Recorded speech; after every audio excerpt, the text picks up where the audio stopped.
Welcome to Squatch-DTV, where the truth is first before all else.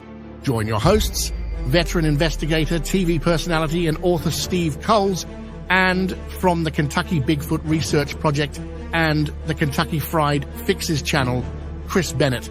Sit back and prepare to take yourself on a journey with the longest-running Bigfoot podcast, Squatch-DTV. Here are your hosts, Steve and Chris.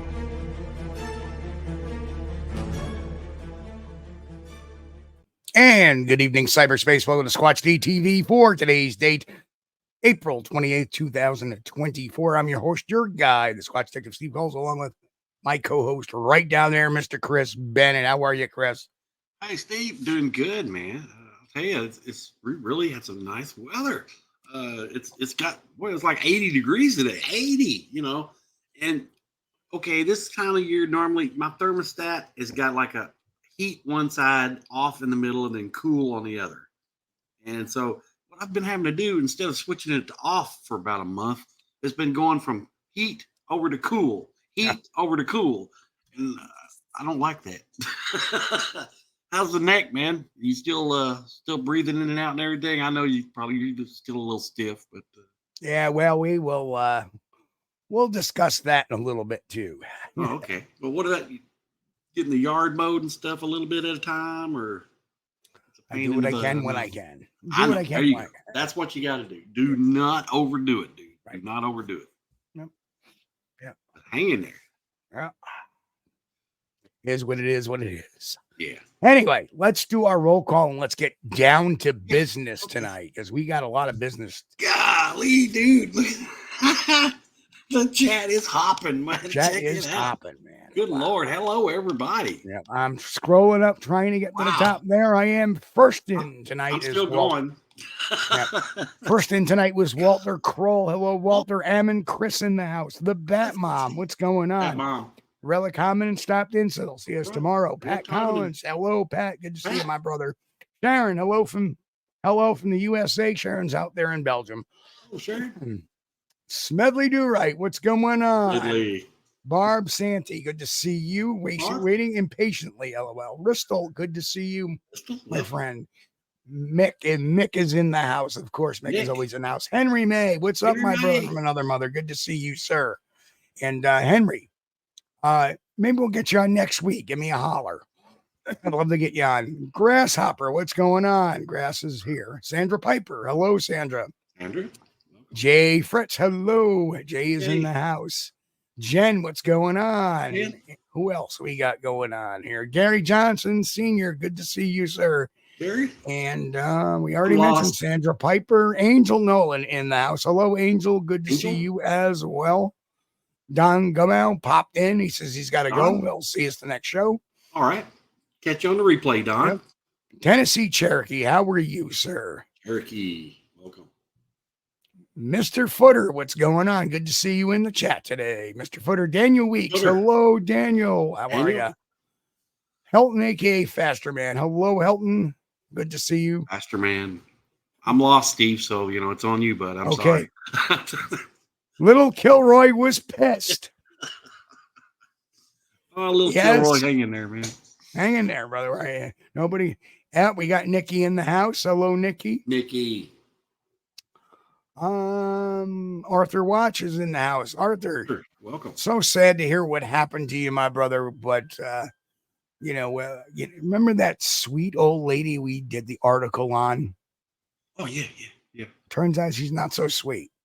No joke. No joke. Hey, there's Brent. How are you? And then there's Sasquatch Wizard Adirondacks. And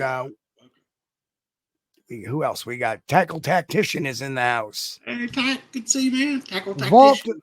Vault of BS in the house. Don Fuller, hey, he finally crawled in. Who else? Mike Stetton, good to see you, Mike. Boris Kahn, good to see you, Boris. Something to Sasquatch about. Wow, good to see you finally in chat. It's been a while, Lester Taylor, how are you? Lester. Just Steve in the house.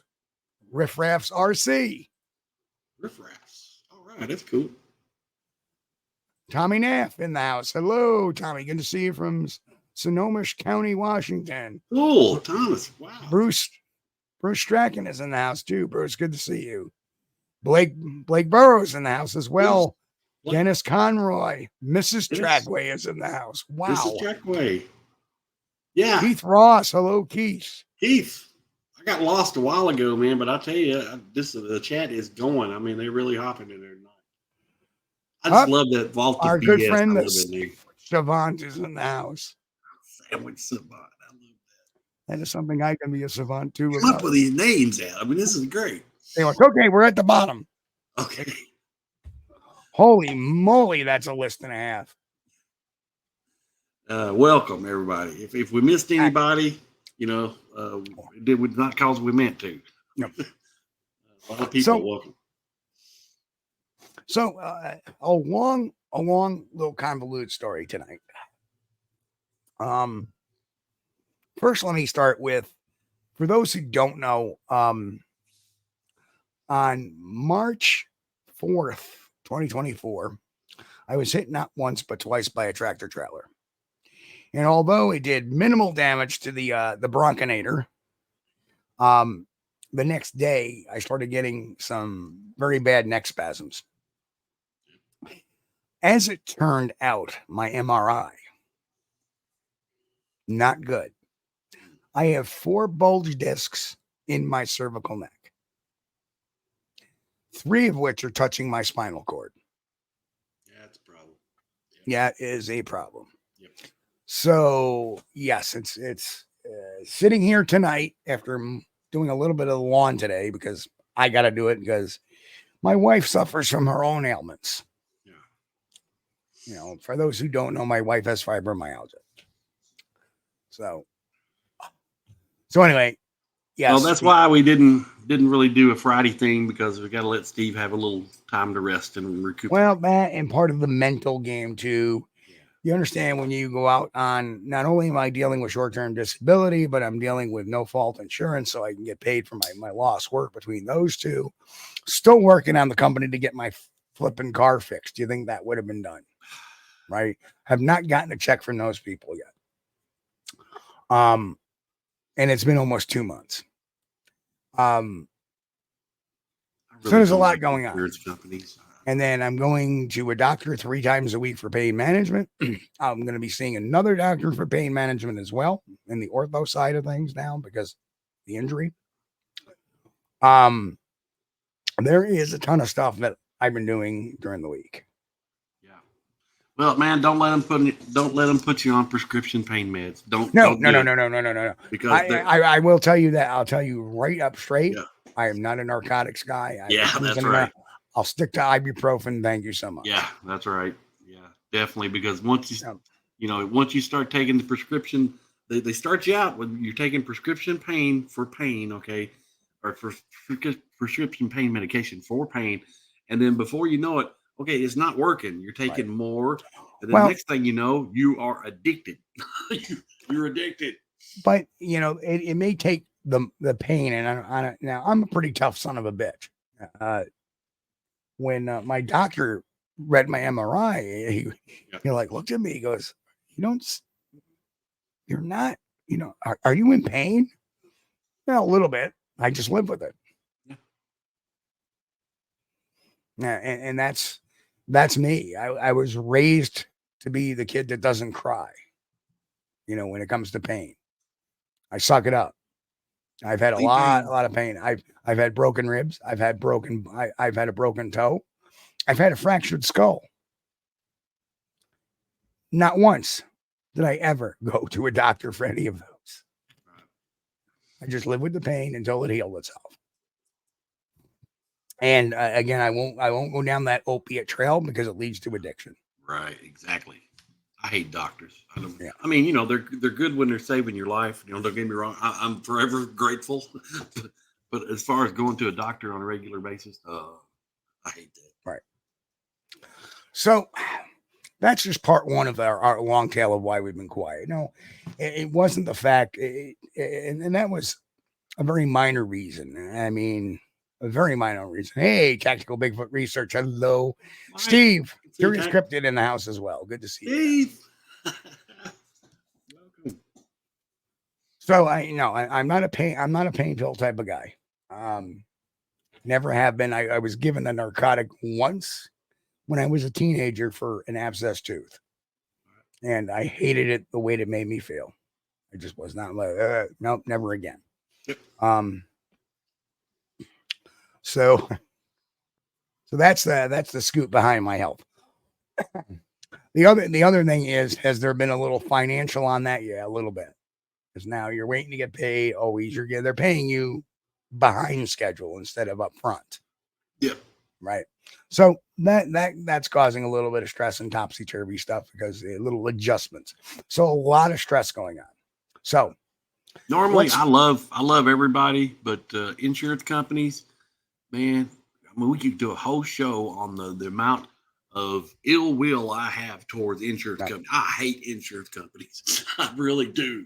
They are crooks, and they would, watch your back because they will bend you over any chance they get. I gotta watch my neck and my back. Yeah. Okay, so with that out of the way, and now I am out. I am actually out through June 4th now. So I have another month of being off, another 5 weeks of trying to figure out what's going to make this go away. Surgery is not really a big thing on my list. I'll tell you that much. No. I would not let them put on me. No. That would take me out for the entire summer. Yeah. And nope. No, anything up there at your neck, if they start operating on that, that's really freaking dangerous. That's really dangerous. Correct. And there's 4 discs that need to be corrected. 4, not just 1, not 2, 4. And the other thing too is I if they put a rod in there, I don't want to have to turn like this to look right. I can still move my head. Yeah. Is it totally comfortable? No, but I can do it. Well, and I don't think about it. If I don't think about it, it doesn't hurt. Sometimes the numbness gets to me. Every once in a while, I'll be driving. If I'm driving to my dad, I'm like, shoulder's numb, or their shoulder gets numb, and that's just the cord being bumped a little bit. Yeah, that's what I was worried about you, bud, because with those bulges on your spinal cord, man, that can cause a lot of issues, everywhere else. Anything below your neck. Absolutely. So that's part one. That's part one of this. Now let me predicate when I started Squatchdetective.com way back in 2000. We went live in 2006.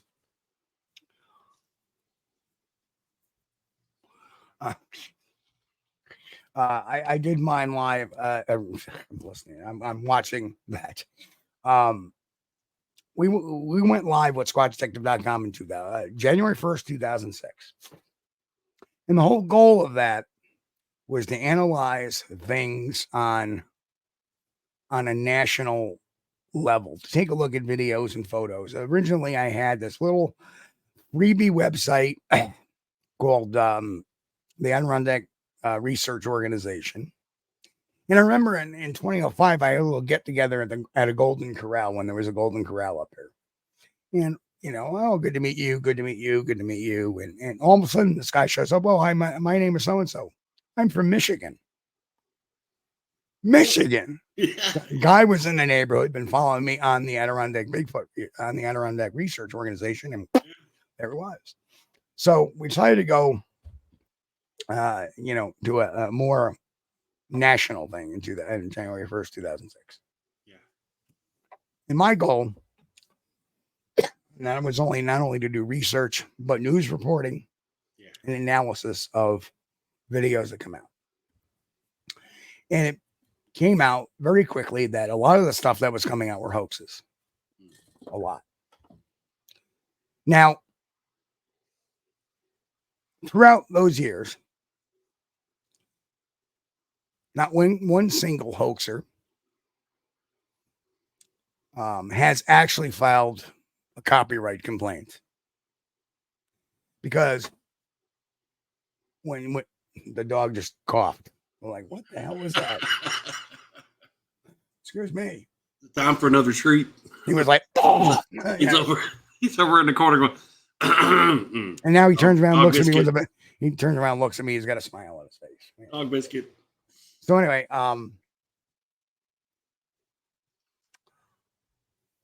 not once have they ever filed the copyright complaint on me because they know it's fair use. Yeah. So, the beginning of this month, we talked about a certain person in a certain organization that has made numerous claims, and time after time has been proven to be lying or to be trying to bend the truth a little bit. In fact, their latest scam, that's very obvious, was them posting the screen cap from that movie by Morgan Matthews, Shooting Bigfoot, of the Bigfoot that knocked him down. And this knucklehead posts it as a trail cam photo. Posted it as a trail cam photo. Right. He knows what the hell it is. Another clear, obvious, or if he doesn't know, he is the most uneducated, inept Bigfoot researcher I've ever seen, next to Biscardi, who keeps getting hoaxed right out from underneath him. So the other thing too is that if you watch their video, like when they did the Bigfoot peeper video, they cut into the screenshots like they were actually investigating it. Right? We know they weren't because the cabin does not exist. The person never owned property, and it's been debunked completely on 1,000% as a hoax now. Right? So it wasn't even a cabin. It was in the suburban area there. Well, that's where he lived, but he claimed to have a cabin in the remote forest. And then what they do is they intercut some night vision video looking at a window and stuff like that. Kind of makes me wonder if they do anything or they're just LARPing. They're playing a role. Anyway. And guess what? We haven't mentioned their name. One will get their name mentioned, not a person, but the organization. And as you know, as an organization, especially one that claims to be nonprofit, that's not. They have no privacy because there's been this ongoing attack of privacy stuff going on. So let's take a look at slide number 1. So this is what we hoaxers do. Now, you know what? As much as I battled Rick Dyer, Tom Biscardi, Todd Standing, even Linda Newton Perry, even Thinker Thunker, for crying out loud, I don't dislike them. Okay? Thinker Thunker may have threatened, big deal. I called the bluff on that, big deal. You know, he's not a focus of anything, and neither was this particular person either until he decided to start shit talking me. Oh, he facilitated a hoax. He facilitated the Bigfoot body hoax. Well, guess what? This dude wasn't even around when that went down. He still had another 5 years to go. He was probably popping zits in high school, but I digress.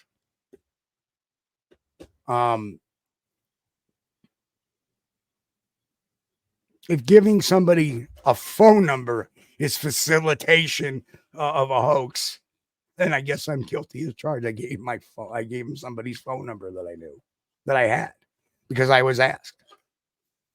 That was it. End of story. That's where my involvement started. That's where it ended. Right. With the exception of inviting myself to the scene of the body and, again, saying no busting to the hoax on national TV. Busting the hoax on national TV. That was kind of a couple of important things there you need to mention. Yeah. Right. And we've talked about that plenty of times on this channel. Including a standalone episode called 50 Large. Check it out in the content below. You'll understand the whole thing is broken down piece by piece by piece by piece. It's all there. So what happens is on April 10th, I get 2 privacy complaints. Now, this is late at night, so I didn't even realize this till the next morning. And then one of the videos gets taken down. The video,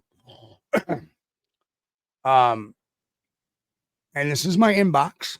So this is my inbox. So guess what? It is very, it's my private stuff, and I'm allowing people to see it. This is how it was sent to me.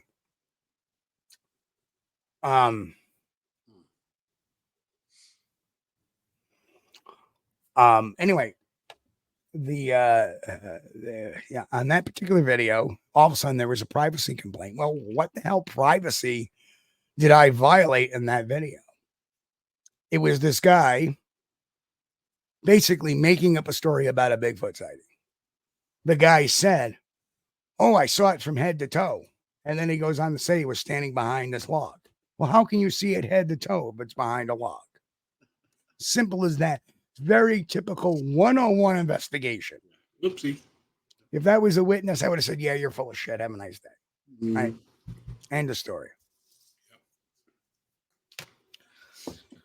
So, other than his name, which is public because it's posted there on the video. In fact, the video even has his name on their interview with. Yeah.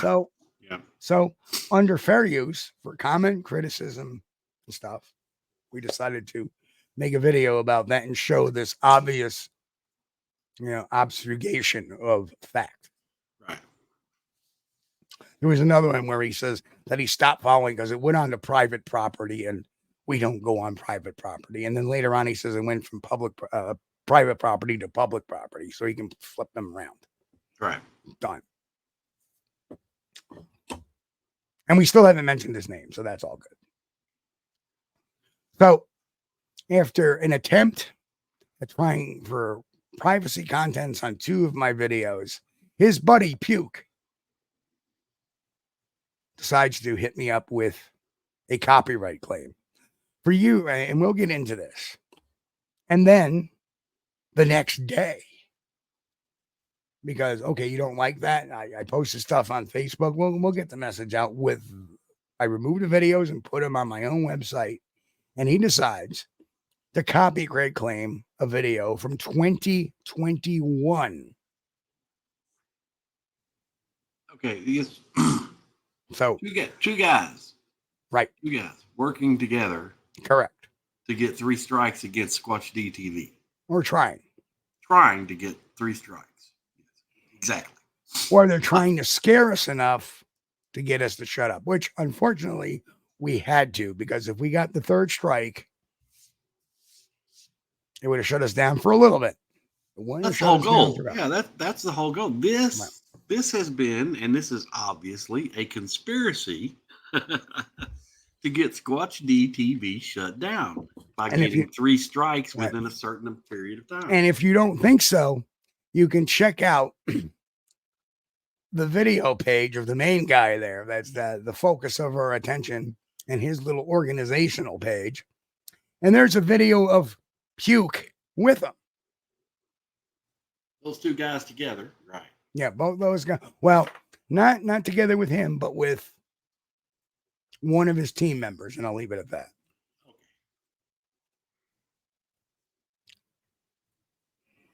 And of course, Brent did a video parroting a lot of what I did, using some of my material, which is all great and good. Thank you. I have no problems. My stuff is out there under Creative Commons attribution. It's all good. And guess what? Brent gets a privacy notification too, because this guy is so thin-skinned. We've called him out before on his post on Facebook for not allowing comments to some of his more He did a very, anytime he posts something, no comment. But guess what? He's now allowing comments because we had an effect on that, because he's watching right now. He's such a weak-egoed individual. He's watching right now, but I'm not naming him. So, as you can see, there are copyright exceptions. But here's the interesting thing. The copyright on the first video was by, we'll get into that. But we can use fair use. There it is. There's the link right there. And there's a whole process, and we've gone through that process. So strike one was, we'll talk about strike two first, which is the RMSO strike. And this is the only time we're going to mention it. It did not even contain any RMSO images. It was about the Cass River Bigfoot. He happened to jump all over it. We did a better analysis, in my opinion, because we kind of call it out. But it's not, do you really think this is a Bigfoot? I don't think it's a Bigfoot, right? But he's filing a copyright claim on that, but it's not even his images. And what I find even more hypocritical, how many images of people's Bigfoot pictures and Bigfoot videos has he used? Like that January one, that screen cap of the Morgan Matthews film. That's not yours. You don't own that. Why are you trying to file a copyright strike on me, motherfucker? Pardon my French. Sorry, had to say it. Because you're a weak, egoed individual. You're so thin-skinned, you need to take a hike. And I'm sorry for swearing, because the hypocrisy in that makes me so angry that this guy filed a copyright strike on a clip he does not even own. Yeah. He just said it. He just put it out there first. Of course. Why? Because he's looking for the click. I got to get this stuff out fast. I'm looking for the click. I'm looking for money. I'm looking for the click. Well, that kind of screwed you when you ran that video with the drone footage, didn't you? And then they released 2 days later, they released and said, I gotcha, basically. Right. And when you see them waving and laughing, they're laughing at you, Kelly. And that's the last time I'm going to mention your name.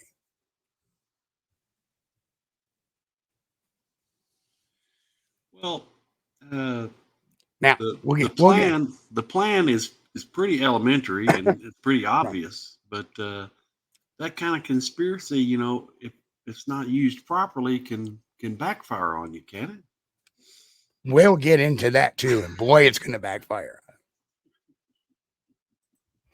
So the first strike was actually the Bigfoot World Strike, and that was where, you know, and basically the funny thing is that that was some of the points that I made in the counter notification. They're trying to gig me for a one single frame of that video, one single frame.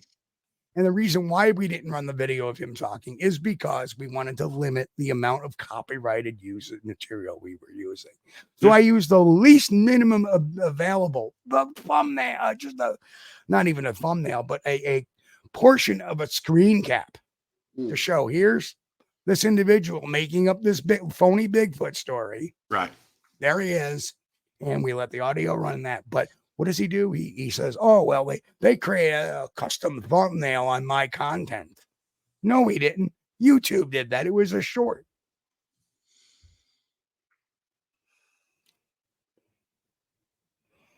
So again, fair use anyway. Doesn't matter. It's fair use. And you know what? I bet you he's already filed a privacy complaint on this video. I bet you he already has. We'll check it before we go off tonight. Hope so. I hope so. Hope so. Because they just prove what a wimp No, it's going to prove the conspiracy. That's. Oh, it's already, to me, it's already proven, but it don't matter none. Don't worry, I'm talking to YouTube about that, and they're very interested now. Yes, I know. So let him keep sending these stuff because you're building too much. You're building up a profile, gentlemen. Not too much. Shh. Yeah. Don't get too angry. Oh, I'm not angry at all. I'm laughing. I'm laughing because you may have shut us up for a little bit, but your game is over with. The game is over. And actually, we found a flaw in YouTube's copyright system while preparing our counter notifications. And one of them is they don't adequately provide sufficient information to identify the complainant. And what YouTube failed to do is include full name, address, and telephone number of said person so we can serve them legal process. And that's okay. We will go to the appropriate courts, and I'm a private investigator. You don't think I can find these people's addresses? Continued harassment will get a process server to them real fast to shut them down. End of story. I'm not going to sit here and take it.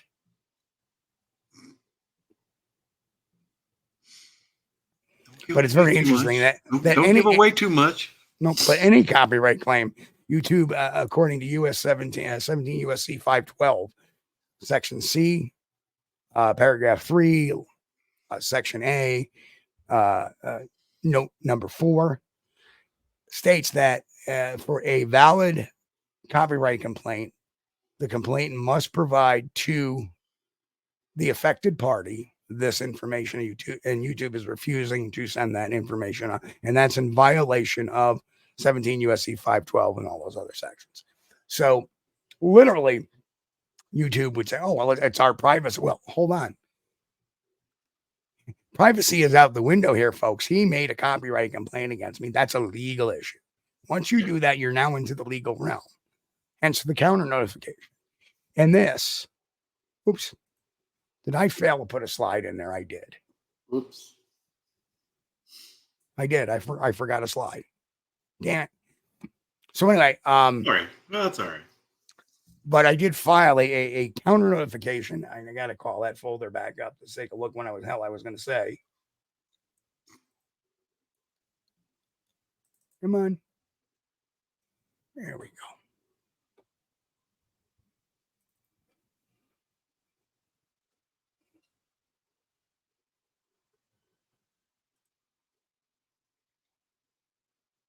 Well, this is not really a surprise, though. I mean, hoaxers, especially ones that make their money from clicks, so that's how to write. That's how to write a legal counterclaim response to somebody. Well, when you expose the hoaxer as such, you know that takes away their that's a direct attack on their clicks. You know, revenue, money. I don't think so. I argue that point. They may lose some subscribers, but when we highlight a hoax video, where are they going to go? They're going to look at the original material. They want to see what that person said. They want to see the whole video. They may find more. So don't tell me it impedes them. We're advertising them, for crying out loud. Yeah, it's not about advertising or getting them traffic. It's about telling you. It's about exposing the truth. No, yeah, that's it. That's what I wanted to say. It's not just because some of their clicks may be impeded. It's because people now know the truth, and you're saving people from being defrauded by educating.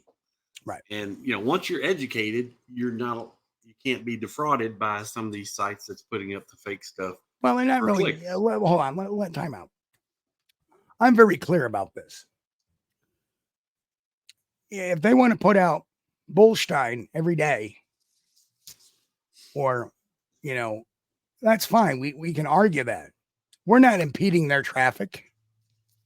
They're not stealing money from people unless they join their membership or anything like that. Or I should say steal. Let me realign that word better.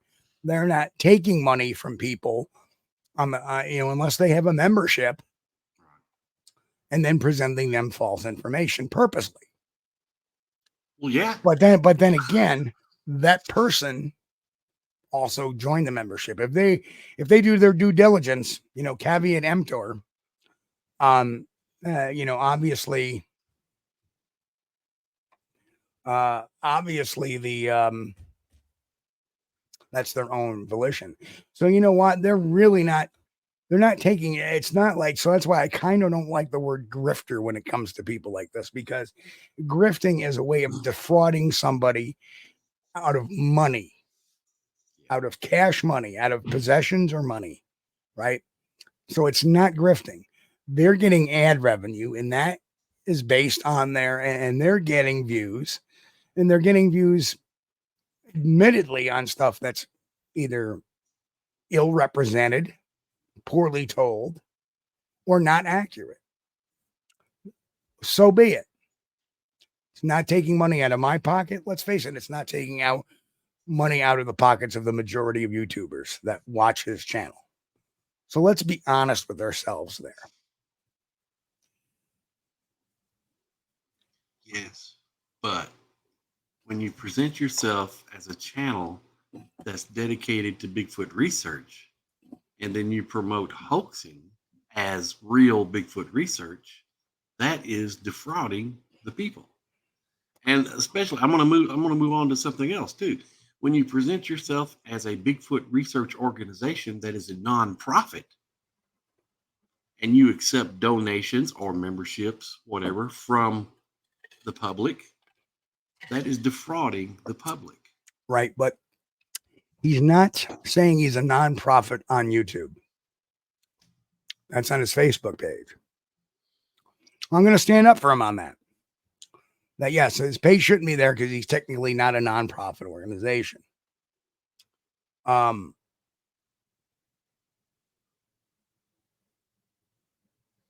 all for everybody making money. If it's some glitch in the Facebook system, so be it. I'll take it back. It don't matter. But my point being is that, you know, it's not like he's sitting there on the side of a road taking $5, sitting on the side of a road with a trailer saying, I have a dead Bigfoot body in here, and taking $5 from somebody. Yeah. That would be the other guy. Yeah. Right. That's grifting. Right. But then again, didn't P.T. Barnum do that with the freak shows and the side shows and stuff like that? Right. I have no issue with people making money from YouTube and like the Bigfoot story channels. Correct. I go listen to those. I like them. It's entertainment, but that's all it is. It's entertainment. It's nothing to do with it's the reason why we watch Mountain Monsters. Yeah. And you know what? It's just, to me, the problem is we are about the truth here. And what happens is they are putting out information that is ill-represented, misrepresented, and incorrect. Simple as that. You know, is it a crime? No, but you know what is crime? You know it is illegal? Oh, shoot. There we go. You know it is illegal? Hang on. I got to try to... There we go. You know what is illegal? Filing a false copyright claim, that's against the law. And there's the law right there. So, goodness, that is a crime. And for somebody that uses fair use all the time, like taking all these Bigfoot videos, they know exactly what fair use is.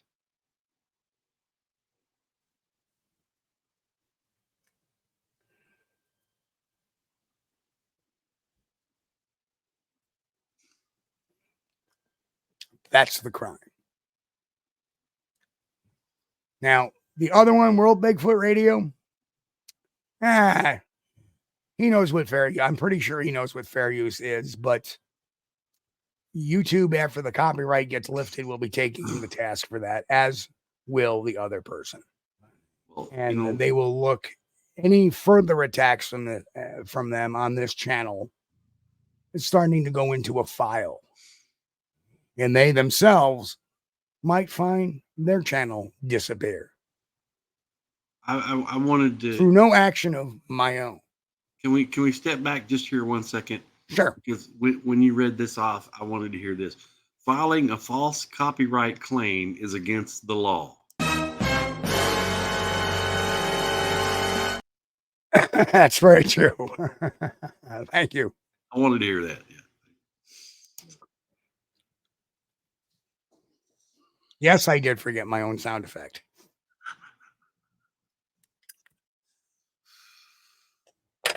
Really? Now, for the most part, well, let me get back to what I'm saying. Like I said, I don't dislike Rick Dyer. I don't dislike Tom Biscardi. I don't dislike Todd Standing. I dislike Thinker Thunker. You know, even though he did make that threat, I sent one back saying, I'm not, basically, you can't do that.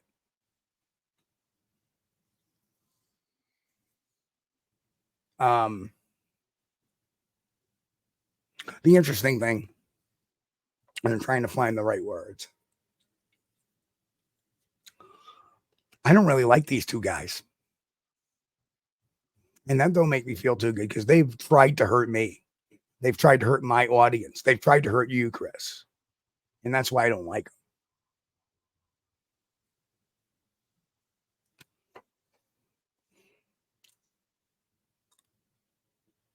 Well, this is not the first attempt to be silenced by hoaxers because hoaxers don't like you exposing them as being hoaxers. But you know what? It's going to continue. It doesn't. You know what? Todd Standing, Biscardi, Dyer, even Linda Newton Perry to some extent, they rolled with the punches, put up their own, defenses. Yeah. But they never, ever tried to hurt me. That's crossing the line. If you're out there, and I know you are, son, you've crossed the line.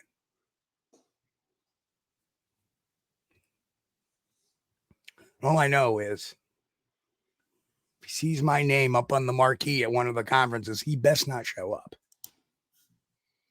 Steve says, Curious Cryptid says, maybe Paul Harvey quote is in order, and now you know the rest of the story. So, love listening to Paul Harvey. So, yes, a lot of my time was fighting the YouTube system the last couple of weeks. Between all the other stuff that I'm doing, the first 2 weeks were spent clarifying from insurance companies, fulfilling insurance companies' needs, and dealing with, and here we go, the other side of the story, the extreme stupidity of YouTube. When you tell them this is the issue and they turn around and tell you a completely different issue, I go, who the hell? What? Right? Who are you talking to? That's not what I asked you. That's not what I said. And you're giving me a different reason. Because they're pre-programmed at YouTube, creator help or partner support or whatever the hell they want to call them. All they want to do is cut and paste YouTube policies. And they cut me a policy, and I'm like, well, yeah, I've fulfilled all those. Finally, I had to have a little talk with YouTube Legal. And that seemed to straighten things out. But as far as all the minions on the base level, I know how to end around them now.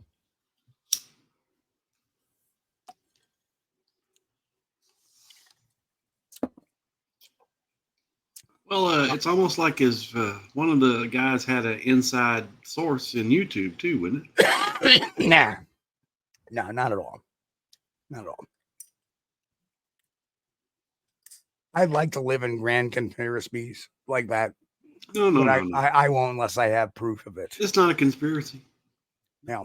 All I know is that the problem is that one of my counterclaims went out really quick.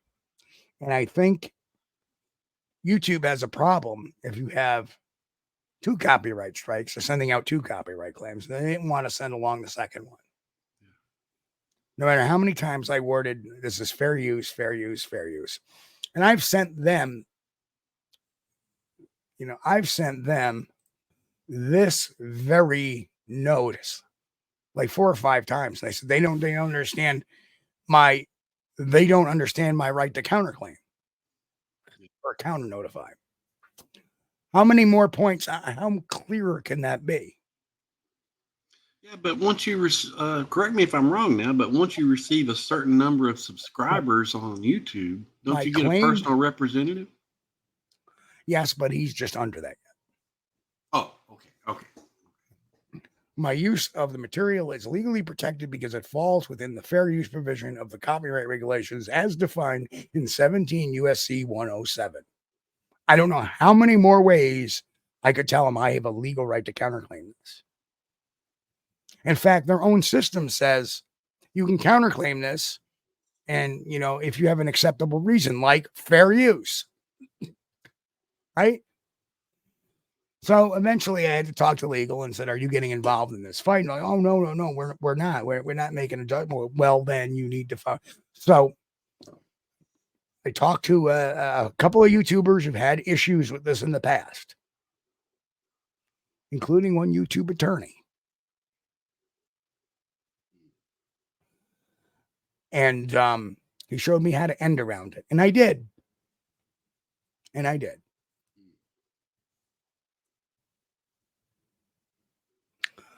So I'm not believing in conspiracy. I'm believing in people that are ignorant. And the YouTube support staff and even their copyright team needs to be a little better educated in what fair use is, because apparently all the vernacular, as we saw in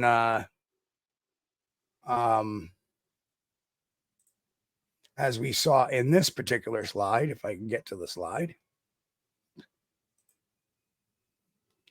by their own policy. And then they have their own checklist on their policy of fair use. So one of my counter notifications, which this one doesn't have, I checked off every single YouTube reason. That was in direct response to their copyright team, who still did not understand it. Well, you're the copyright team. What, pardon my French, but what the F are you not understanding? Ignorant.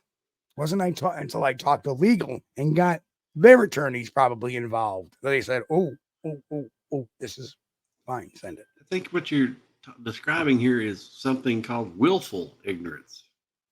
Could be. Willfully ignoring, right. Right. So that's why, hence the post on the chat last week was the squeaky wheel gets the grease, because counter notification number 2 was sent. It's already been a week with no response. And nor do I expect one this week either, because they have no grounds to stand on. Number 1, I'm being called out for using a 0.3 second frame of a video in a work that was an hour and 42 minutes long. How is that infringing on anybody's copyright? How is that impeding the traffic to that particular video? Well, you know, one of the arguments of that destroys fair use would be, you used, I got a 45-minute video here and you used 43 minutes of it. That's not fair use. Yeah, but you use like 0.3 tenths of a second out of an hour and a half long video.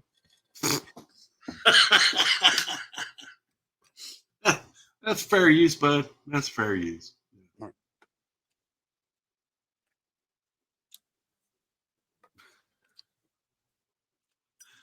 Hey, Steve's got a good, Curious Cryptid's got a good question over here. Does YouTube actually have a copyright team, or is it an AI? Supposedly they have a copyright team. I know sometimes when I'm posting videos on Kentucky Fried Fixes, it'll go through there and look for copyright problems before it posts. Hang on one second. I'm going to... That's probably both. I'd say they probably use both. Probably use the AI too. Hey, and there's Jay gifting another 10. Thank you, Jay. Jay, God, thanks, man. And we will get back to membership videos this week. You understand, the last couple of weeks, we were standing there wondering if a third strike was coming in, because there was plans to move things. There was plans to move the channel. There was plans to move all kinds of things, unless, because of YouTube didn't fail to send that second counter notification, I was prepared to say, I can't trust them with anything I do. And get out of there. And sorry, tackle tactician, hang in there for a minute, for a little bit. We're gonna do something real quick. I am going to I'm gonna throw out a link to Brent. So let me get that out there. So, Brent, if you're still out there, I just sent you the link there. Brian. And Brian says, "Don't trust him, brother." Yeah. Trust but verify. Mm-hmm. So, Brent, if you're out there, I sent you that link. If you want to pop in, that'd be great. Because Brent can kind of corroborate the same exact thing that we are going through. Why does a organization want to hide comments? Now, see, here we do it a little differently. We moderate comments because, Nikki, would you care for a link too? Just hit me yes or no in there. Okay, so Brent will be on in a minute or so. Nikki, do you want to invite too? Well, we have our good friends. Nikki, I don't know if you want to get in the battle here, but I understand if you decline. But yeah, Nikki actually was the one who sent me the picture of the Morgan Matthews and the RMSO post of them sending that out. I'm sure Nikki made a comment. I'm sure she's blocked from the RMSO now too. Channels like that tend to block everybody off the poop. And, I let a comment go by last week about Tom Steenberg. And, again, I am about free speech. If you start hitting the channel with accusations and trying to disrupt things, you're going to go. If you disrupt the show, you're going to go. Well, if you're profane or you're insulting, I don't know. Did Nikki answer back yet? She's in the kitchen. Okay. Yep.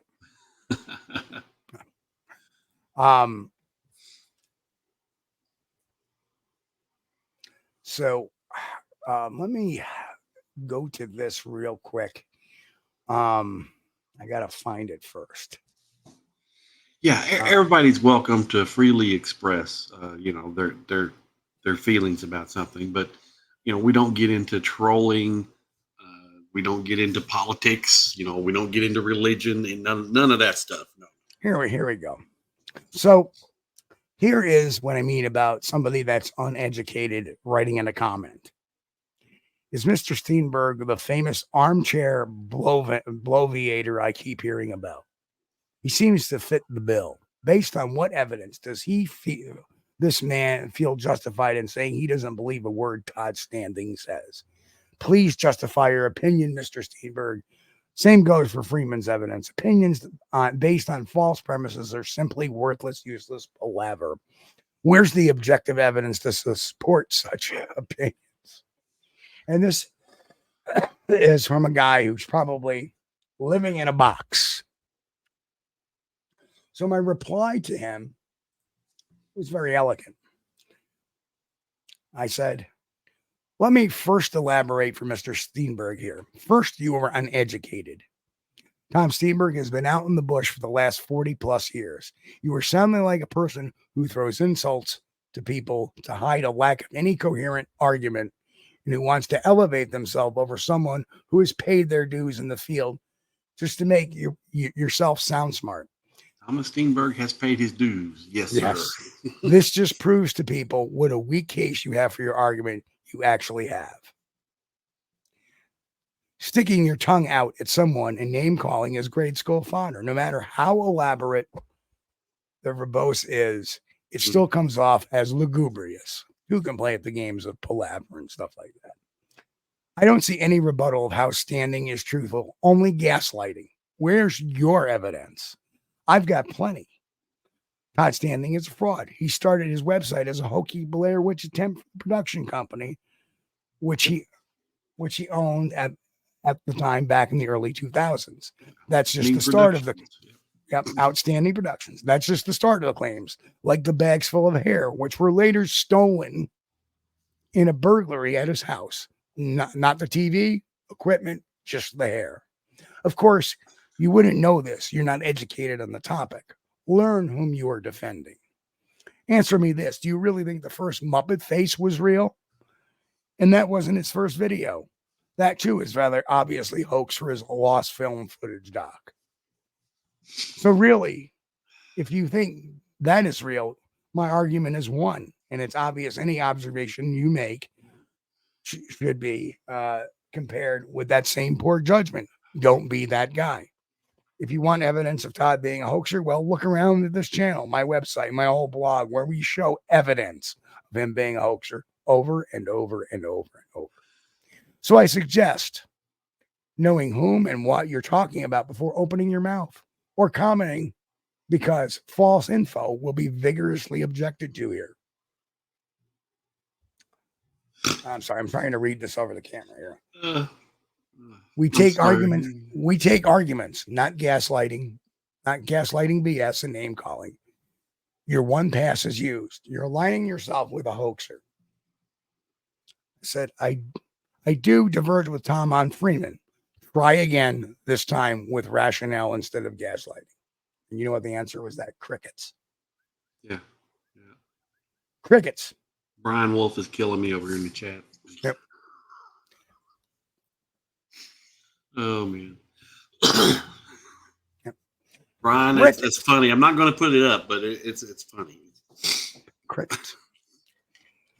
Well, that's not meant as a shot to Todd Standing, because we've talked about that in the past. Yeah. But that's a shot to a guy who we've seen him in chat once before, who is just blows up on somebody. Whoa, he's an armchair researcher. What the hell are you talking about? That's how uneducated people are. That's pretty bad. It goes back to this original argument with this idiot started with saying I was a facilitator when all I did was give somebody their phone number. And Tom Steenberg, he's been going out in the field since back when he was like 70s in the Army. Yeah. 70s. Yeah, he did that as he said right here on the show, he did that instead of going out to the bars and like the other guys were doing on the weekend. Tom Steenbergen would be out in the woods looking for Bigfoot. And if there was a report somewhere near, he'd be driving to it. Yeah, he's paid his dues. What a researcher. So, there have been times when people have been banned from this channel for just, and I have a very short fuse when it comes to that a lot of times. And even Chris knows that my patience is running thin between being in pain a lot of the time, losing sleep because of that pain, and at the same time dealing with all of the malarkey that's going on. So that's why when somebody says, when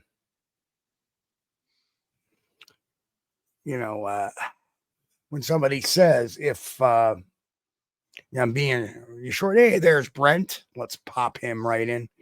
Hello, Brent. Good to see you, sir. Welcome, bud. Oh, you're still working on that. Still getting ready. Okay. Hey, there you are.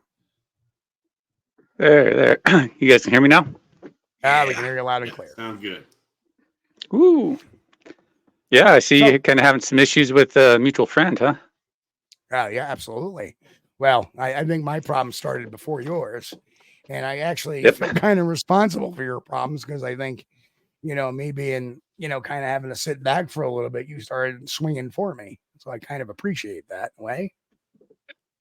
Yeah. I didn't see the initial video when you dropped it, but then I saw it when it was embedded and stuff, and found out kind of, trying to find out what kind of happened and stuff. And I'm like, oh shit, you kind of find out. And, so, yeah. And, the thing is nothing that we put out there isn't untrue or we're talking trash. It's all factual information that people should know about this guy that, is out there soliciting for money, out there trying to promote information in a subject that we're all passionate about and love.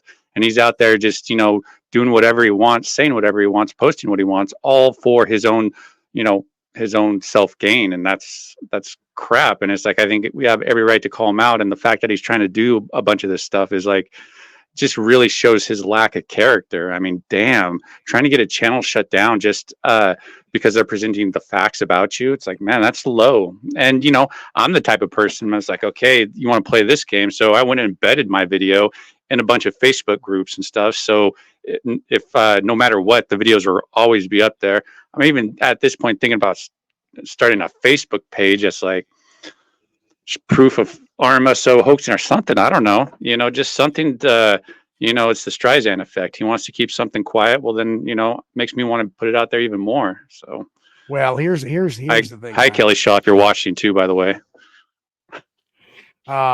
Here's the thing. If it continues, I've already bought a domain name. There'll be a whole website dedicated. So I put in monthly for that one too. I'm going to let that little secret out there, and he ain't going to like the name of the domain name at all. So, yeah, I you know what? I'm not going to unfurl it. If he continues the harassment, we'll unfurl it. Simple as that. Yeah. Because this is harassment in the smallest form. Like, there was no privacy issues with your video, nor was there any with mine. Privacy means that we were disclosing a fact, like maybe his wife's name, or maybe his address, or maybe his phone number, or maybe his email address. In fact, I did a real good job on the slides I presented. Yeah. Each single frame, when I do stuff, if a person is not involved with it, I blur them out. And that's what I did to a lot of the stuff there. There was no private information, only public posts made on Facebook by this individual. Yep. I use nothing but public information and public posts, and you know, there's no privacy issue there when it's all public. You know, it's just he's trying to figure out, oh, how can I get this video removed, because I don't want people to find out I'm a piece of shit, pretty much is what it comes down to. And he has no problem trying to take out other people's channels just in order to keep his secret safe. And it's like, you know, behavior like that, I don't know.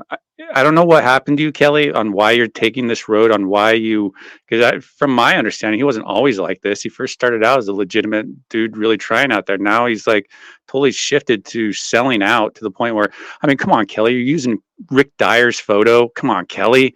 I mean, how stupid is that? That's how low you've gotten, buddy, is you're using Rick Dyer's shit, man.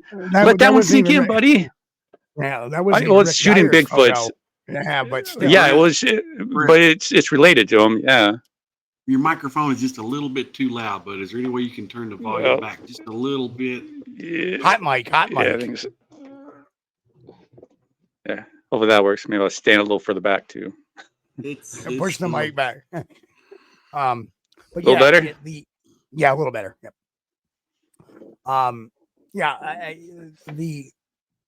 The point of removing material or trying to remove it just reeks of him trying to be a bully.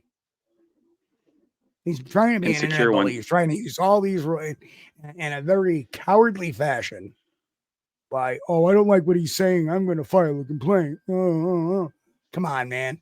You know what? People talk shit about me all the time. You want to roll with the big boys? You got to take your shots. If you're too much of a wimp to take your shots, find something else to do. Yeah. Well, it seems like he monetized this to the point. Yeah, he monetized it to the point he has to protect his brand, his RMSO brand. And he doesn't like people pointing out, you know, the crap that he's done in the past, to the point that it shows he's not somebody you can really trust as a reliable narrator, reliable person out there to accept information from. And, you know, we're in a research-based subject is the way I look at it. And I'm just sharing information that other people might want to know. And, you know, it's just how he responds to it's up to him. We're not bullying him. We're definitely not bullying him. We're responding to attacks that have been made via the platform to us for exposing the truth. For exposing what our First Amendment right protects us to do. With our insulting our intelligence too. With our Fourth Amendment, freedom of the press as a right to do. With USC 17 USC as you know, our right to do. So we have all these laws that protect our speech. Why do you want to take away that from us, on our very own platforms. On our own platforms. Now, listen, if I was going over to your channel, and I know you're out there listening because you're that weak, like I said, he's got to be watching. But if I was taking, well, I'll tag him after this video, anyways. Yeah. If I was taking stuff to your channel and saying that on your platform, by all means, bounce me. But don't try to bounce my channel because I'm not agreeing with you. It's pretty weak. It's very weak. And you know what? When you start bothering, I can't make a living off of YouTube. Can't make it. The little bit of money I get, that's nice. Right? Puts a little food on my table, not much. But now I got this guy trying to take money out of my own pocket for being honest and doing within my right. And I didn't even start this. That's the amazing thing. He had to run his mouth about something and run his mouth on an article about me. Did I sit there and say, oh, blogger, he's bullying me. That's a privacy complaint. No, I responded like a man. He can't do that. He can't do that because he's got no proof of anything. He just gaslights, runs his mouth, and that's it. Sorry, I had to rant again. It's worked for him for so many years until now. He should have just left things alone and just let the information be out there because it's going to create the Streisand effect. I know one researcher.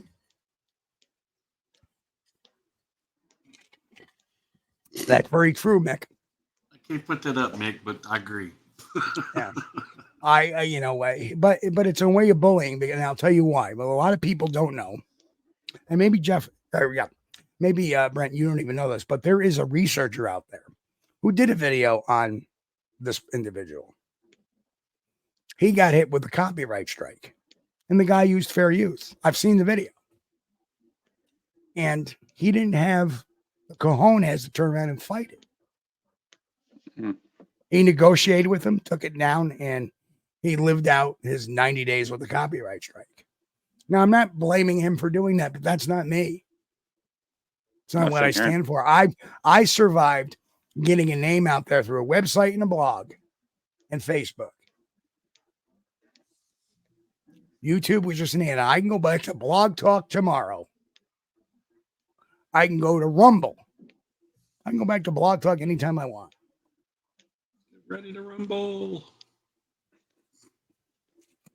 So I lose some money. Who cares? It's never been about the money to me. I just didn't want to lose the channel, the friends we've made here, and have them displaced. Yeah. But I'm not backing down.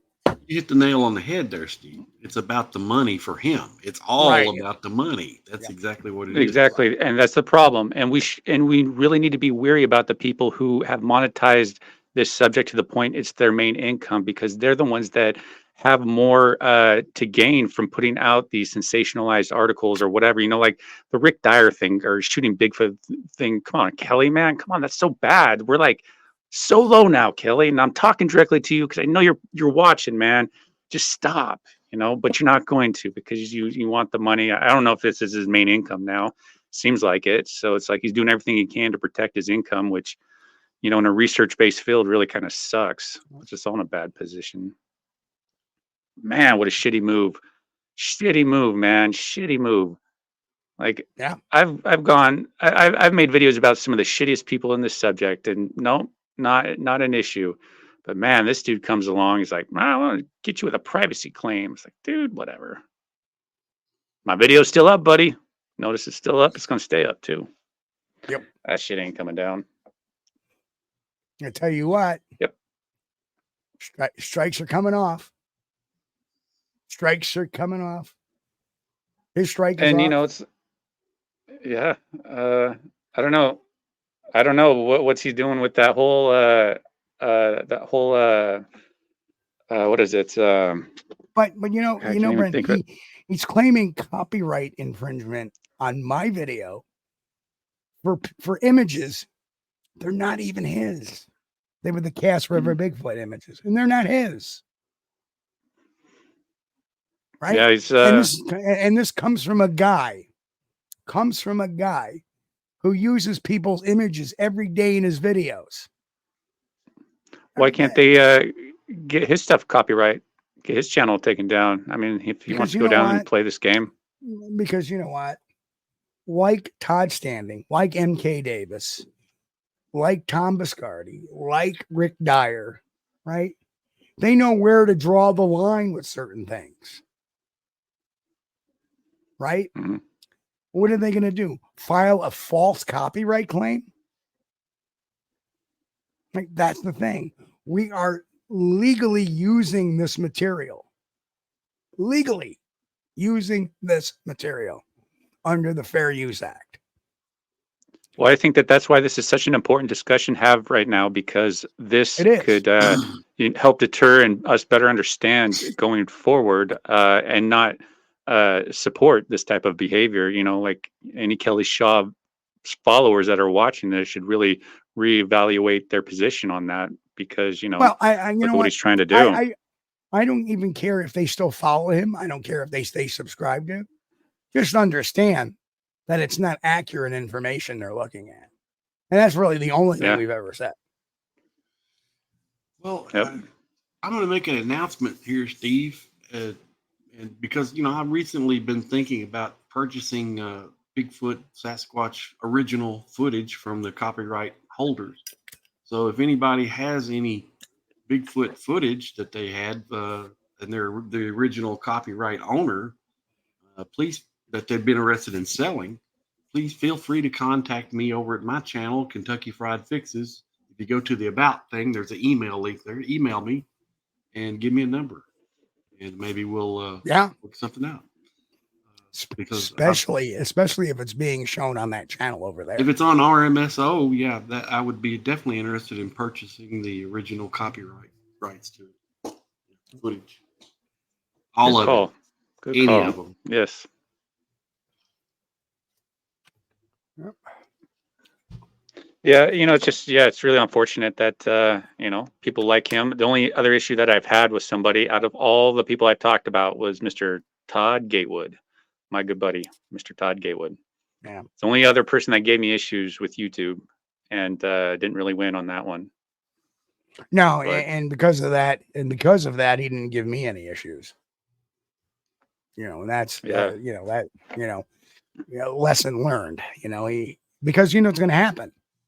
And right now, when that strike gets dropped, and they look at, oh, this guy filed a privacy complaint here, and then tried a copyright strike here on a video that was almost 3 years old, that wasn't even his images, and he failed to respond to the counterclaim notification. And now he's sitting at another channel with a privacy complaint that talks about him. Guess who becomes the problem child? Guess who's going to be looked at to get their channel removed for abuse of YouTube policies, which is in their terms of service. That's true. I know channels that are, I don't know, but I've seen like essay videos about channels being removed for that very reason. Thing. I have the legal department's address.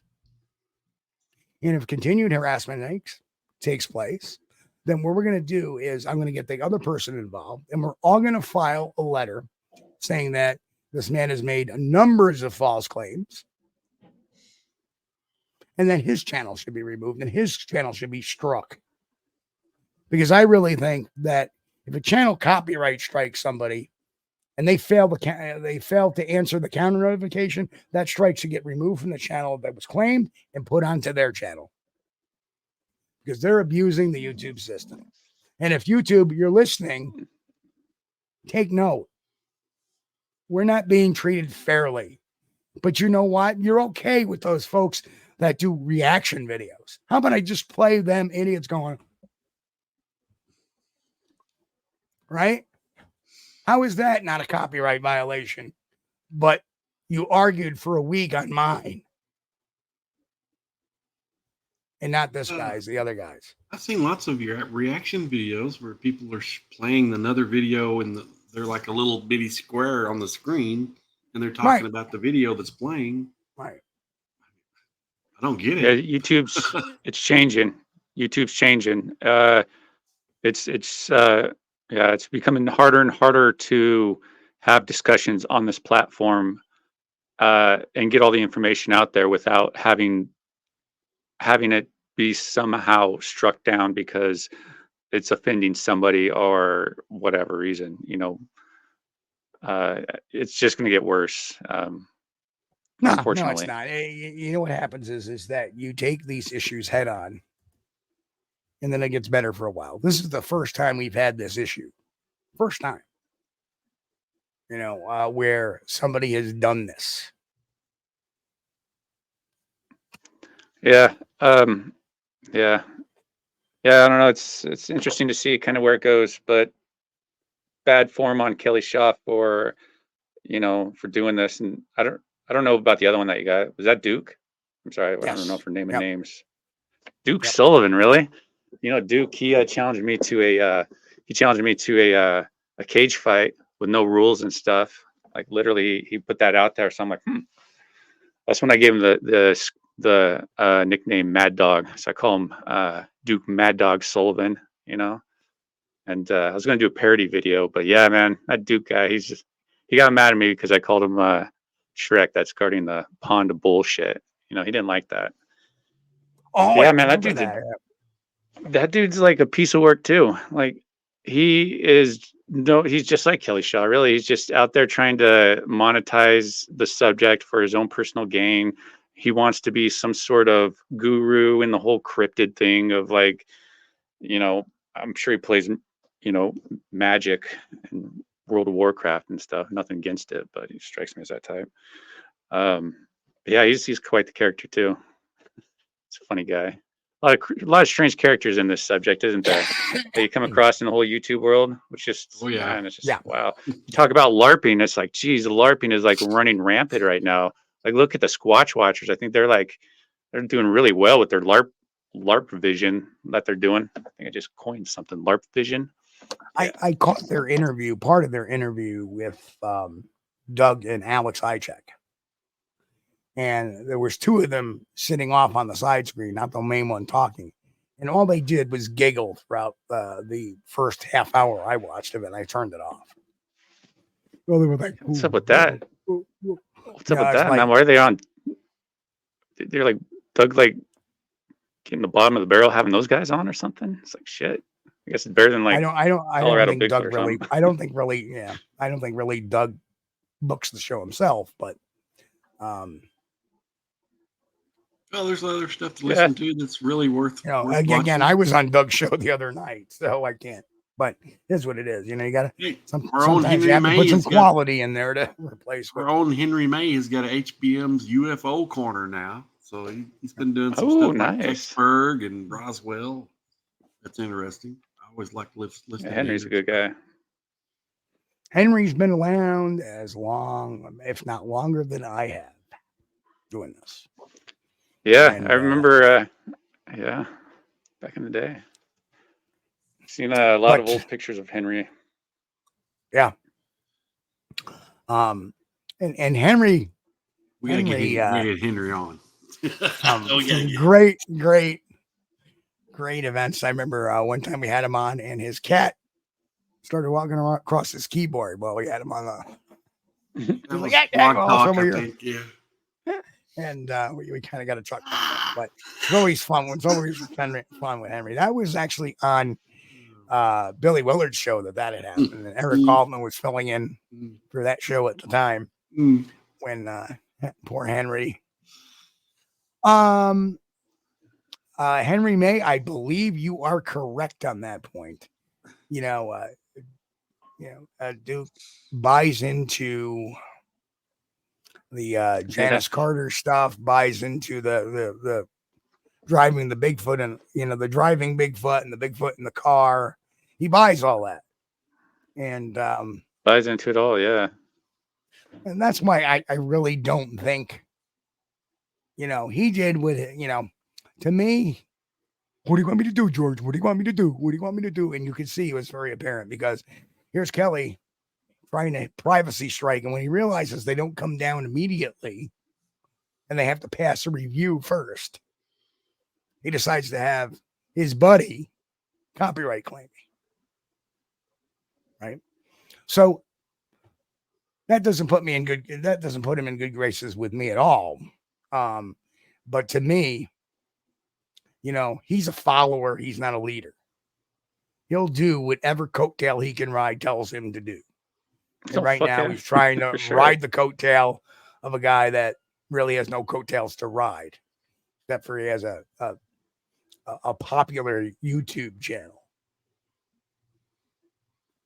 But yeah, really, yeah, people should really, I don't know. It's hard to like really combat these people like Steve Isdell and a lot of these other clowns that are out there just totally exploiting the subject and really getting, you know, being the face of what the subject is for a lot of people coming into it. And it's like, just really sad, just like really sad, you know, but you know, I came in when Sasquatch Ontario was popular and all that. So what, I can't complain. You know, I fell in that trap too. But we all have here's to. the whole at least to me, the whole garbanzo beat is people like Steve Isdell. They don't bother me. Well, I mean, he's not putting out really false information. Oh, what did I say? Oh, that's true. No, I just put that up. No, with Booker Farm said nobody can prove Bigfoot don't drive. That's true. That's true. That's true. We can't prove that. They must be a damn good driver because they haven't been pulled over yet. Yeah. Killing me, guys. And but strangely, no one's ever been. Not one Sasquatch has been seen at a DMV. You know, it's because they're cloaked. Right. But How to Hunt has a different tack on things. Yeah, he reads these internet stories. Maybe some people are sending him stories or not. I don't know. You know, obviously they're not vetted. Who cares? Right. That's what he does. That's his main thing. And he has opinions on things. He's not going out every day. You know, necessarily outright lying to people or outright hoaxing people, right? Bristol.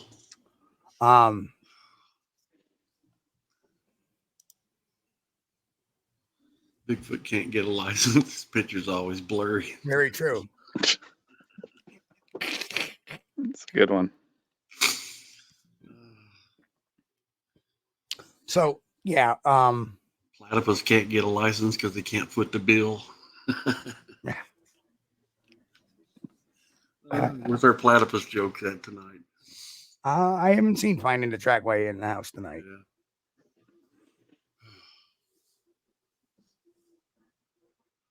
Yeah, it's just it's harder and harder to get the truth out there, keep the truth out there, especially about some of the shenanigans these people are up to, you know, that are out there getting a following because of all the BS that they're putting out there.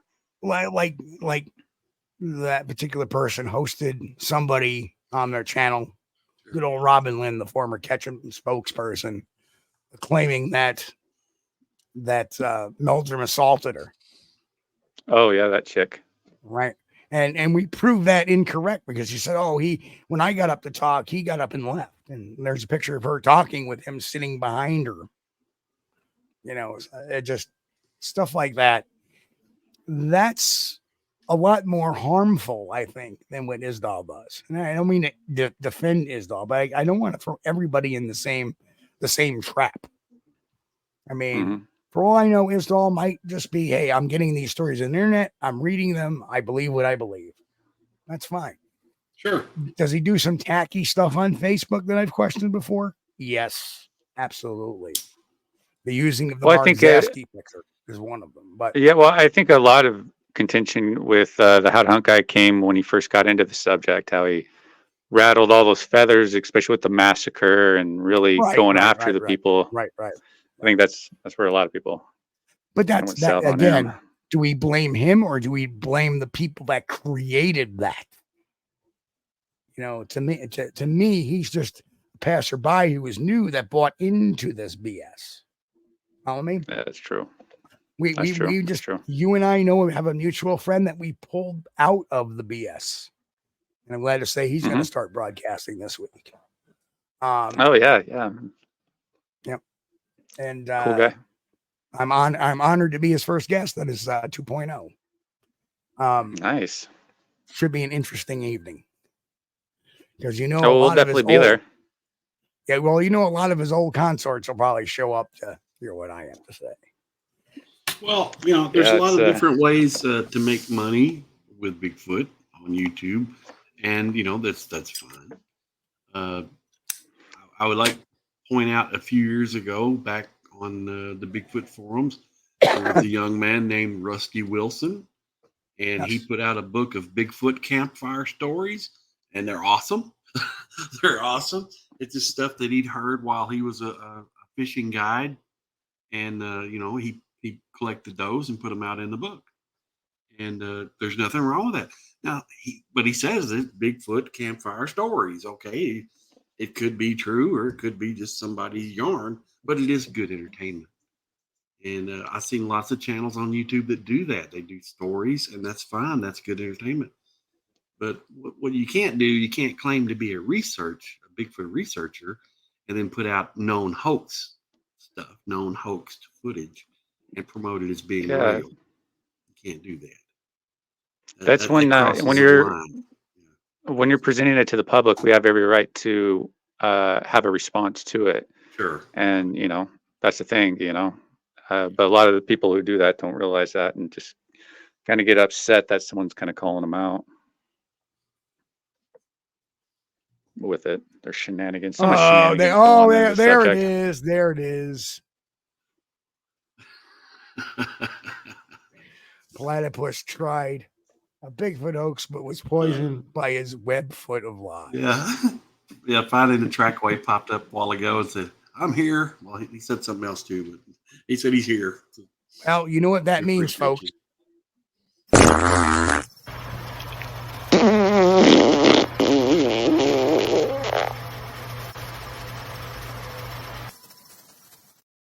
right. That's what he wanted. Yes, Trackway always prides himself when he gets Ralphed. See, even all right, guys.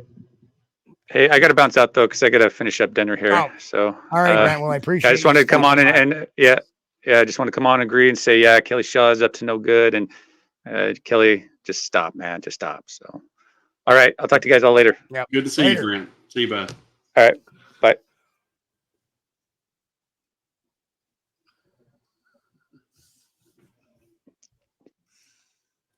Brian. Yeah. Anyway, it's been a very interesting night. We may call it a little early tonight because tonight was a night to air to the public why we've been quiet for the last few weeks. People wondering. Yeah. Well, you know, everybody has a right to know. And that's good. Well, I felt I had a right to the audience to let them know what was going on, why we've been so quiet. It's not because we don't care. It's not because we don't want to. I'm chomping at the friggin' bit.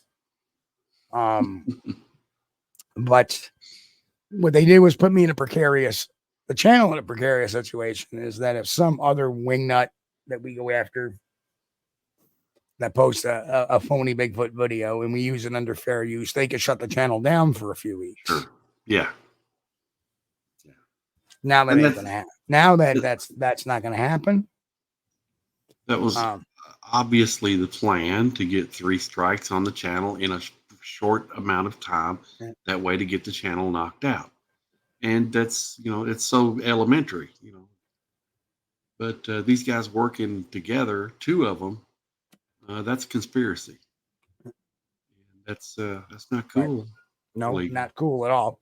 Or legal. Just stop, grow a pair, and live and let live. I you know what? I never attempted to take down what you said about me. I defended it. Mick says, Steve, Chris, do you think we could iron all this out if we could invite Kelly to a Squatch Detective group hug event? Well, the funny thing is before this all started, the Sunday before the copyright strikes, I invited Kelly on this show to defend his comments he made about me. not to attack him about anything else. Right. And he refused to show up. Refused to even answer the email that was sent to him by my proxy.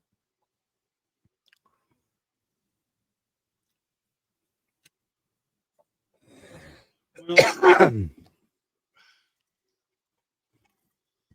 That's there's a reason for that. Yeah. But as we say, we have plenty of backup plans upon backup plans. We're not going away. And if you take what was the Obi-Wan Kenoing? If you strike me down now, Vader, you'll make me more powerful than you know.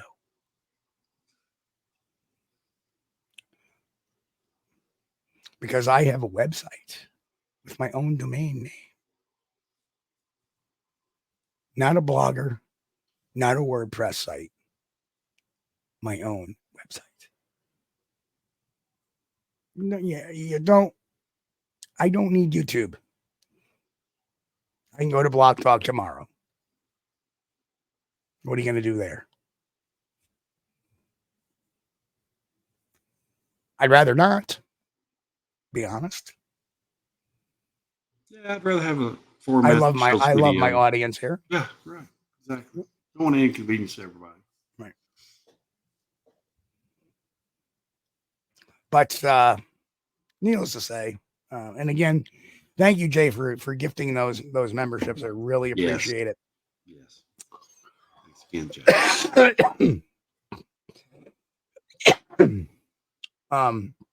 And there are other platforms, and I've done a lot. The entire channel has been backed up. Every single video that's on this channel is on my external drives. So we're not going to lose content no matter where we go. And you'll only make the situation worse from you, because that stuff will be circulated time and time again on Facebook. Anything. You ain't going to win. It's stupid. It's childish. It's moronic. But you're making it personal. Just stop it. Stop using Rick Diet stuff. That's you're insulting you're insulting the intelligence of your audience. But I digress. What we're going to do here is we're going to get back to work this week. We're going to have a new Bigfoot news coming at you this Friday. We're going to have some good guests lined up for next Sunday. And we're going to press on. And that's why really we haven't really been booking too far in advance in this show, because we don't know what tomorrow will bring. Now we do. Like I said, one of the copyright strikes has failed the counter notification. I expect the second one to be as well.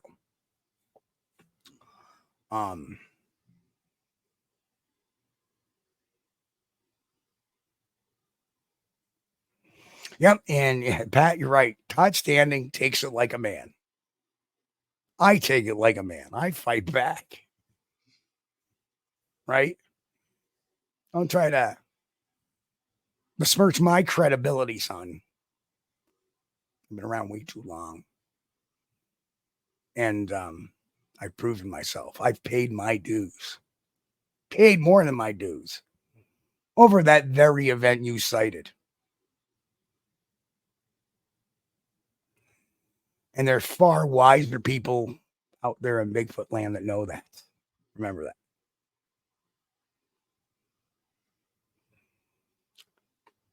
So I guess that's where I'm going to leave it. But going forward, we got so much going on. And, the weather is turning nice. And I'm off a lot now. So there'll be some trips to the mountain. Sit in the car, watch. Won't be any serious hiking because, like I said, I got the neck. But taking a drive up there should be all right. And if I have to take a break from the drive, I'll take a break from the drive, because sometimes hitting bumps are not great for me anymore. And you know that all too well. Yeah. It's, we got a lot of leaves out in Kentucky now. That's kind of like brings the line of sight down some. And with my conversations with Pat Collins, I think I may have found research area number 4. Oh, that's cool. Because we have seen a pattern of sightings in another area, an area that I never really considered until meeting Pat. Yeah. So Robert Denduven, hello, Robert. Have I done any investigations around the Binghamton area? I have done investigations on Connecticut Hill, out in near Binghamton. It's about as close. That's actually further out. That's actually towards the Elmira area, not Binghamton. I apologize, but in the Binghamton area, no. I have done in that particular. I've gone far south of Schoharie County. But no, I haven't done any necessarily questions. Yeah, Binghamton, New York. Let me look at that on the map. I know I've been there, but it's right on the border with Pennsylvania, very close to Scranton and Wilkes-Barre. Best I can remember, when I went there, it's on the I-80 corridor there. Yeah. Okay. Yeah. When I went through there were all kinds of deer, dead deer that had been hit on the side of the road, man. It's like every 100 yards there was a dead deer, either on the left or the right. It's so yeah, they got some wildlife up around in that area for sure. But, Vestal, New York. Where I've driven past there many a time. But look.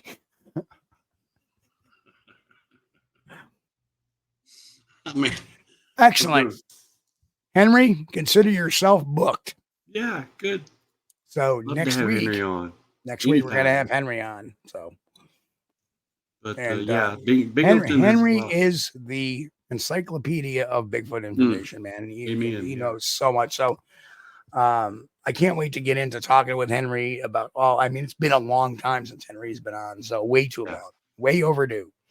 But yep, that'll be awesome. We'll have a good time. We'll have some good laughs. Maybe go down memory lane a little bit as well, and talk about some new issues as well. I'm sure what he thinks of certain things. And I think since we've talked last, I mean, Bill Munns came out with the 4K version of Patty, and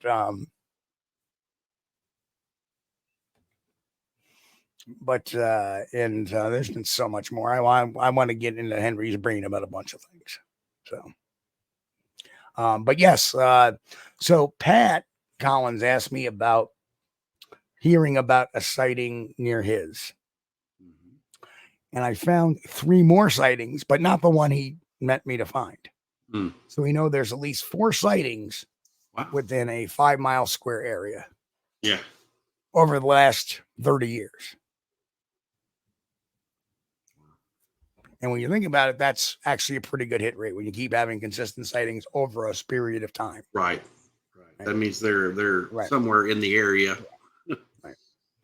Like you look at Whitehall and then you find different flaps in different areas.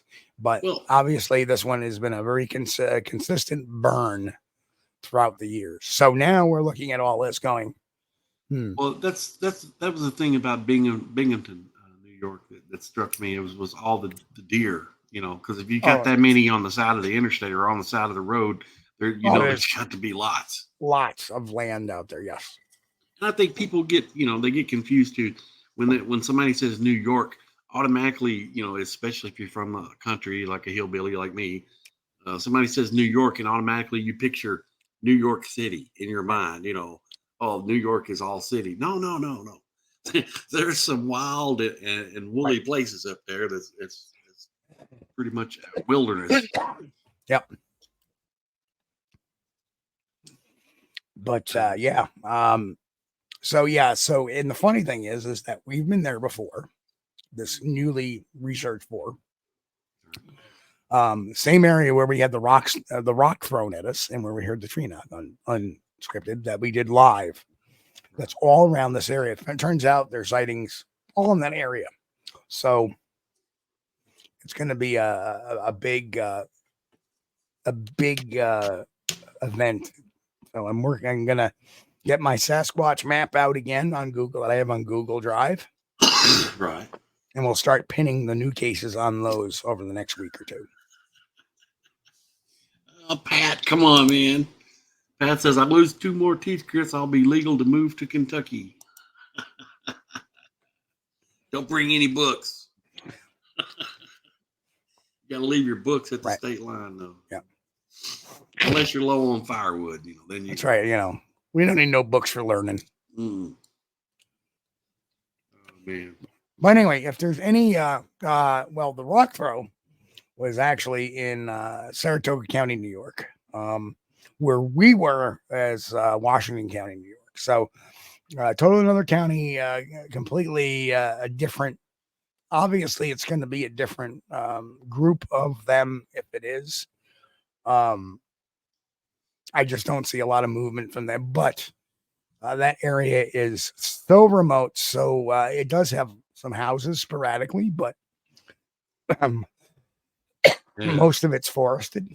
So I had actually caught a rock throw, the sound, on video by accident when I was over in the woods investigating some trees that had fell down. And by pure accident, I got a rock throw on video, the audio of it. And that was interesting. Right here in Kentucky. That's pretty cool. Which made me, thank goodness that these things are not violent or mean around here, because if they were, if you could throw a rock like that and hit somebody, if it hit me, I'd been dead. There's no doubt about it. I would have been dead. Yeah, you just said if you get 32. Oh, Jay, come on, man. Hey, look who just wandered in. Low Rider, member for 9 months. Low Rider, man, congratulations, man. Thank you so much. But so we'll be getting back to members' videos and stuff like that. It's just been so flipping up. Got some cool stuff coming up. 3 days a week we go to the chiropractor, and now I got a new doctor to add to the list because of my MRI. So we'll see. Trackways.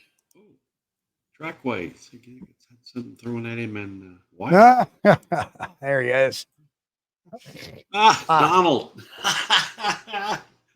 Good deal, Donald. 10-month member. Thank you, Donald. Appreciate you. Yes. And again, especially to our members, I feel bad because it's been like the last 2.5 weeks, it's been really quiet. We've been putting out our shows. We haven't been putting out much videos because we were trying to assess what, how things are going to proceed the next few weeks. And now we're just about at the end of that with nothing happening, except the strikes are coming off. One today and one next week. So, and we're working on stuff in the background. We're working on stuff in the background. Coming. We're working on stuff to give you great content and entertainment, but we're also working on preserving the channel as well. Let's just say that. I'm a former private investigator. You don't think I can't come up with legal addresses of people to serve them legal papers if need be? I can.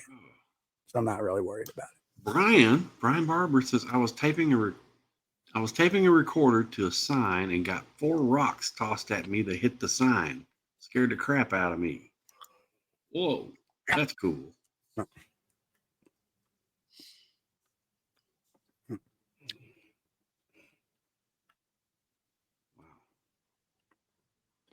Yep.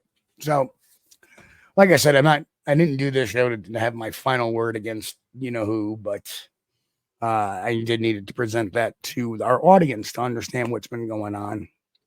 And I really felt that like just doing a 15-minute video on it just wouldn't suffice. I wanted people to ask questions. And if there are any questions before we go tonight, please shoot them out there right now. Now is the time to ask any questions in caps, please. And if not, we shall move on. And again, tomorrow is Monday, and we will start the new week with our new attitude and our refreshed attitude, and we're refreshed and ready to go. So we should have a one of our Squatch stories coming out this Thursday. Maybe something. Brian. Thank you, Brian. It is a start. Thank you so much, Brian. Thanks, Brian. We appreciate you, man. But no, if we need legal fees or anything like that, don't worry. We'll set something separate up. Yeah, we'll figure something out. Yeah. We have a lot of resources that people don't know about sometimes. If I open a gentleman's club, can I be the manager? I don't plan on opening a gentleman's club. Mick wants to manage the gentleman's club. Okay. Yeah, well, you never know. Well, I own a gentleman's club. I do know I got hit by a tractor trailer twice. So maybe. I don't know. But anyway. I thought about opening one of those up at one time. But, yeah, but I realized I'm not a gentleman. yeah.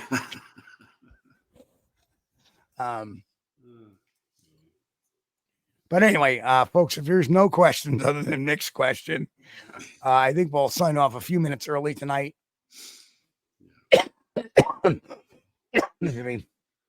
And we shall enjoy the rest of our evening. Enjoy this nice cool breeze coming in. And back to positive things. There you go. Griff wants to be a state manager. A stage manager, not a state manager. Okay, well, we've got Mick that has experience running a gentleman's club, managing, and then Griff has experience as a stage manager. That'd be pretty cool. I would just get us some female Bigfoots to get out there and dance around. We're turning misogynistic here. We shouldn't be. But anyway. Oh, we can do male Bigfoots too. You know, I don't care. Male Bigfoot.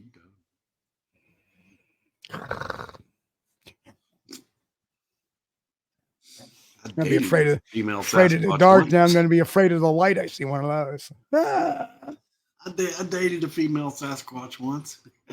Oh, there we go. Now we got our bouncer. Danny, come in here, Danny. Oh, looks like Jay wants to be the cook. Well, all right. You mentioned meatloaf, Jay. You can be in the kitchen. Only if your heart can take it. Grasshopper, bartender for decades, but I like the sauce as much as the customers. Well, anyway, I appreciate everybody hanging in there and tolerating our one last hurrah here of getting our stuff out. I know it's been a very different pace of shows the last few weeks. Like I said, a lot of that had to do with we don't know what's going to happen tomorrow. And I don't want to give anybody credit or fire up, we got them, because you really didn't. In fact, it's going to bite you. Well, let's put it this way. If it continues, it's going to bite you. And I'd rather not go that route. Rather not. You want to annoy me? It's going to have consequences, and that's just me. It's going to have legal consequences. And I've always said, when you have a Bigfoot researcher suing somebody over over Bigfoot, it's lost. Yeah, the whole perception of loss. But I will protect what's mine.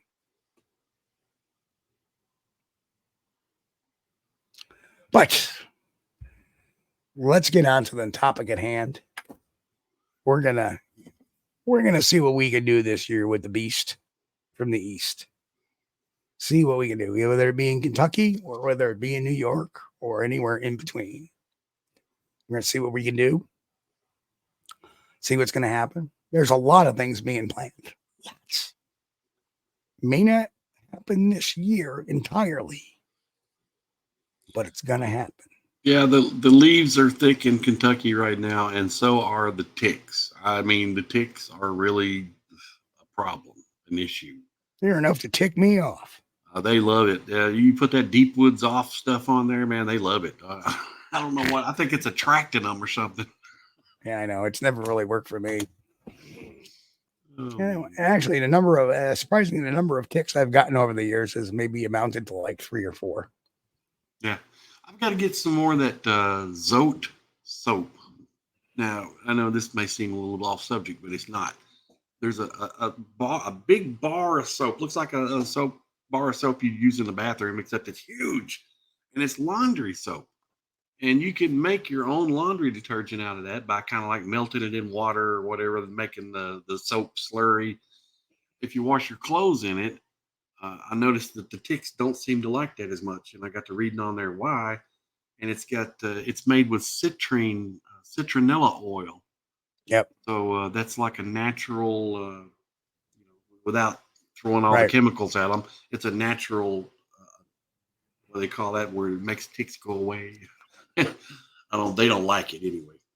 I got to say this. When I was a kid, I had a friend of mine who said, "Oh, look, I'm getting bit by a mosquito." Right? Right? And what he did was he started going like this to his arm, pumping it up. Yeah. Right? So the mosquito couldn't let out. And it ended up, he made the mosquito explode. Yeah. Yeah. Hell of a way to go. I don't think I would like doing that. No. Hell of a way to go for the mosquito, I got to say. But anyway. All right, folks, that's the show for tonight. Chris, do your thing. Yeah. Thank you guys for sticking with us and hanging out with us in chat. We appreciate you. As always, you're the greatest audience in Bigfooting. We know this. We appreciate this, and we are honored to have you here with us each week. That's why we're fighting so hard to keep us here. Thank you very much for sticking with us, and we'll see you next time. That's right. Again, folks, much love from this chair over to you guys.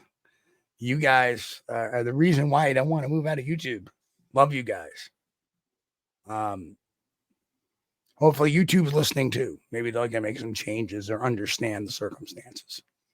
But behalf of me and everybody else, y'all have a great day. Thanks, Brent, for stopping in. And hey, we will catch everybody here this Friday night for the Bigfoot News. And until then, everybody be safe, be healthy, keep safe. God bless. And of course, keep on squatching. We'll catch you all this Friday night. We thank you for being here with us on Squatch-DTV. If you haven't taken the time yet, please hit that like button and subscribe to the channel. And oh yes, hit that notification bell too. We don't want you to miss anything. If you really like our content, you should consider becoming a member. And it's really inexpensive and a great way to support not only the show, but honest Bigfoot research. Everyone have a great week. Be safe and God bless. We will see you all here next time on Squatch-DTV. Keep on squatching.